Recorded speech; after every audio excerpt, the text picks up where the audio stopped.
কওমি মাদ্রাসাগুলোকে বানানো হয়েছিল বোমা বানাবার কারখানা। লাদেন খুঁজে বেড়াইতো কওমি মাদ্রাসায়। শুধু তাই, নির্বাচনের সময় আপনারা আমাদের বলেন আমরা নাকি ধর্মের নামে রাজনীতি করি।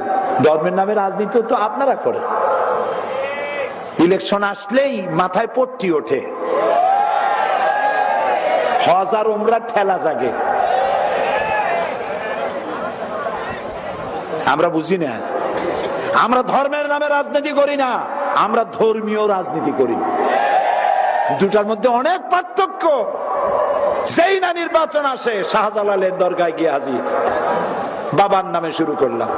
আচ্ছা যান, কিন্তু আমাদেরকে ধোঁকা দেন কেন? জনগণকে ধোঁকা দিলে চলবে না। আমরা ভুলি নাই, মাত্র কয় বছর আগের কথা। নির্বাচনের সময় এই আপনারা টুপি সহ্য করতে পারেন না।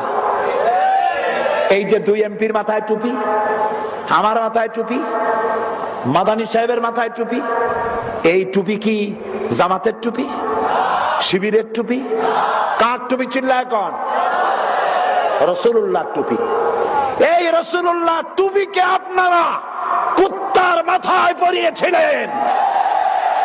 মুসলমানের দাড়ি কুত্তার মুখে পরাইয়া লক্ষ লক্ষ পোস্টার ছাপিয়ে সারা বাংলাদেশ ছড়িয়ে দিয়েছিলেন।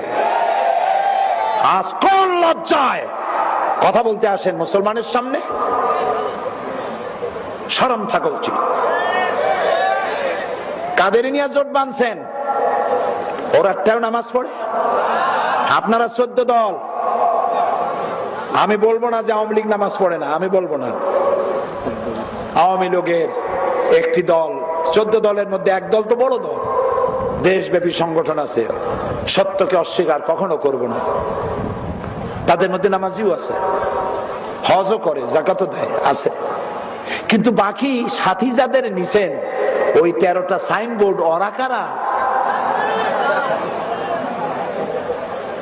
এই 13খানা সাইনবোর্ড, নামাজ নাই, রোজা নাই, আল্লাহ পরকালের চিন্তা নাই। এরা 1000 কোটি টাকার মালিক, বাড়ি গুলশান, বনানিয়ার বাড়ি ধারায়, একটাও নামাজ পড়ে না। ওদের নিয়ে 14 দলীয় জোট বানাইছে তারা। আসলে হয়েছে 14 দলীয় জট, যানজটের মতো জট। সব নাকি নাটক।